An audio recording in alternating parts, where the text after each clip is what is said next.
Assalamualaikum warahmatullahi wabarakatuh. Perkenalkan, nama saya Dita Pratwi Japar.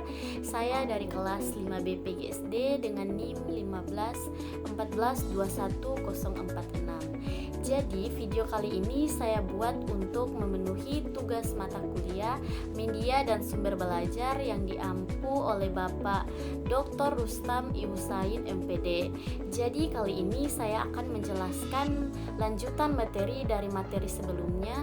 Materi sebelumnya yaitu materi perkembangan media pembelajaran. Nah, kali ini saya akan menjelaskan materi dengan judul Dasar Pertimbangan Pemilihan Media Pembelajaran. Nah, untuk lebih jelasnya teman-teman saksikan video berikut ini ya. Nah, baik teman-teman, pada poin yang pertama saya akan menjelaskan mengenai dasar pertimbangan pemilihan media pembelajaran itu sendiri. Nah, pada pembelajaran yang efektif memerlukan perencanaan yang baik. Media yang akan digunakan dalam proses pembelajaran juga memerlukan perencanaan yang baik. Nah, seorang guru tentu mempunyai alasan mengapa mereka memilih media tersebut dalam proses pembelajaran. Nah, menurut Arif Sudiman, alasan pertimbangan seorang guru dalam memilih media itu yang pertama adalah bermaksud mendemonstrasikannya. Nah, media dapat digunakan sebagai alat untuk mendemonstrasi sebuah konsep, alat, objek, kegunaan, cara mengoperasikan, dan lain-lain.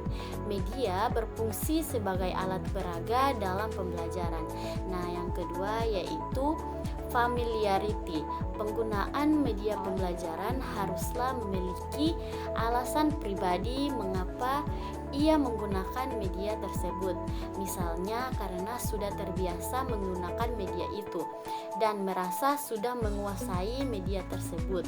Jika menggunakan media lain, belum tentu bisa dan untuk mempelajarinya butuh waktu, tenaga, dan biaya. Sehingga secara terus-menerus ia menggunakan media overhead projector atau UHV dan overhead transparansi atau UHT.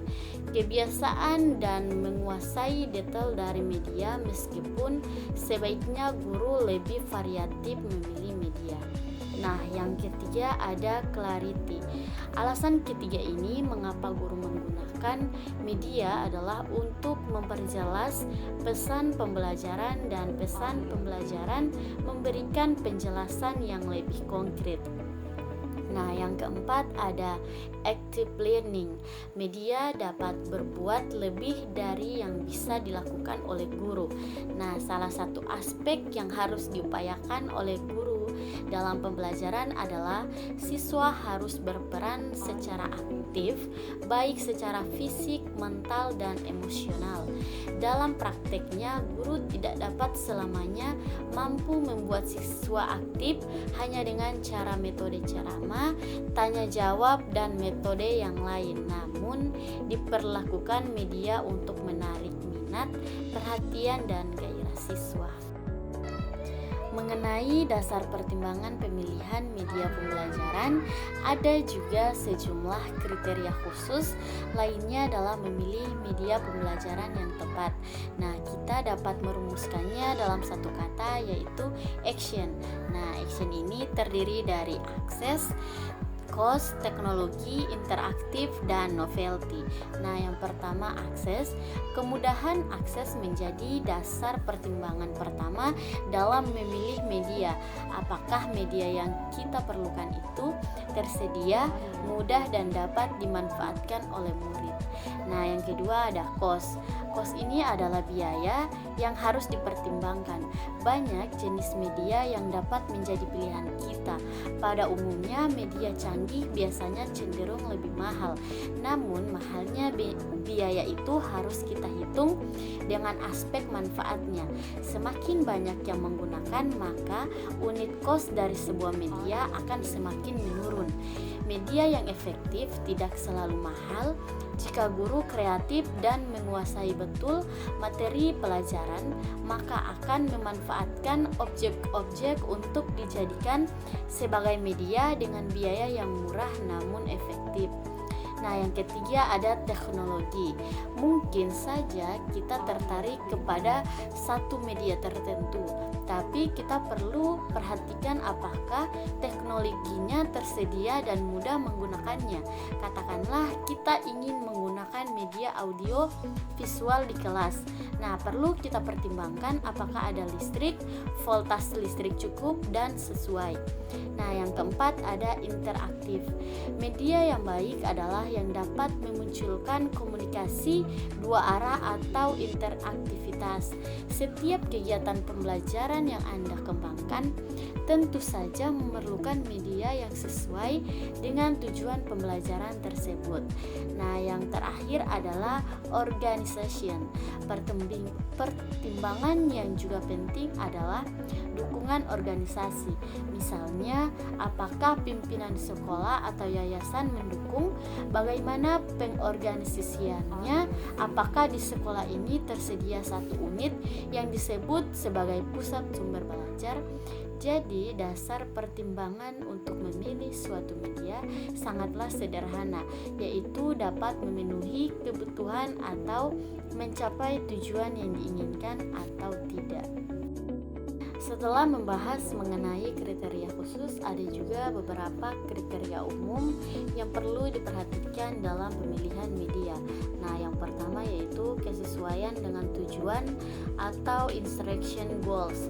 Perlu dikaji tujuan pembelajaran apa yang ingin dicapai dalam suatu kegiatan instruksional khusus atau TIK. Ini biasa dianalisis dapat diarahkan pada taksonomi tujuan dari Bloom, apakah tujuan itu bersifat kognitif, efektif, dan psikomotor. Begitu halnya dalam kurikulum berbasis kompetensi 2006, kriteria pemilihan media berdasarkan atas kesesuaian dengan standar kompetensi, kompetensi dasar, dan indikator. Nah, yang kedua ada kesesuaian dengan materi pembelajaran atau instructional content. Nah, bahan atau kajian apa yang akan diajarkan pada program pembelajaran harus sesuai dengan materi yang diajarkan. Nah, yang ketiga ada kesesuaian dengan karakteristik pembelajaran atau siswa. Dalam hal ini, media harus familiar dengan karakteristik siswa. Dalam hal ini perlu diperhatikan untuk menghindari respon negatif dari siswa, serta kesenjangan pemahaman antara pemahaman yang dimiliki peserta didik sebagai hasil belajarnya. Nah, yang keempat ada kesesuaian dengan teori. Pemilihan media harus didasarkan atas kesesuaian dengan teori media yang dipilih, bukan karena fanatisme guru terhadap media yang dianggap paling disukai dan paling bagus, namun didasarkan atas teori yang diangkat dari penelitian dan riset sehingga telah teruji validitasnya. Nah, yang kelima ada kesesuaian dengan gaya belajar siswa. Kriteria ini didasarkan atas kondisi psikologi siswa. Siswa yang memiliki tipe gaya belajar visual akan lebih mudah memahami materi jika media yang digunakan adalah media visual seperti TV, video, dan lain-lain. Berbeda dengan siswa TV auditif lebih menyukai cara belajar dengan mendengar dibanding menulis dan melihat tayangan. Tipe kinestik lebih suka melakukan dibandingkan membaca dan mendengarkan. Nah, yang terakhir ada kesesuaian dengan kondisi lingkungan, fasilitas, pendukung, dan waktu yang tersedia. Bagaimana bagusnya sebuah media apabila tidak didukung. Nah, pada poin yang kedua ini saya akan menjelaskan mengenai prosedur pemilihan media. Nah, dalam prosedur pemilihan media bila dilihat dari bentuk cara tersebut dapat dikelompokkan menjadi 3 model, yaitu yang pertama model flowchart yang menggunakan sistem pengguguran atau eliminasi dalam pengambilan keputusan pemilihan. Nah, yang kedua ada model matriks yang menangguhkan proses pengambilan keputusan pemilihan sampai seluruh kriteria pemilihannya diidentifikasi. Nah, model yang ketiga ada model checklist yang juga menangguhkan keputusan pemilihan sampai semua kriterianya dipertimbangkan. Nah, teman-teman, itulah penjelasan mengenai materi dasar pertimbangan pemilihan media pembelajaran. Wassalamualaikum warahmatullahi wabarakatuh.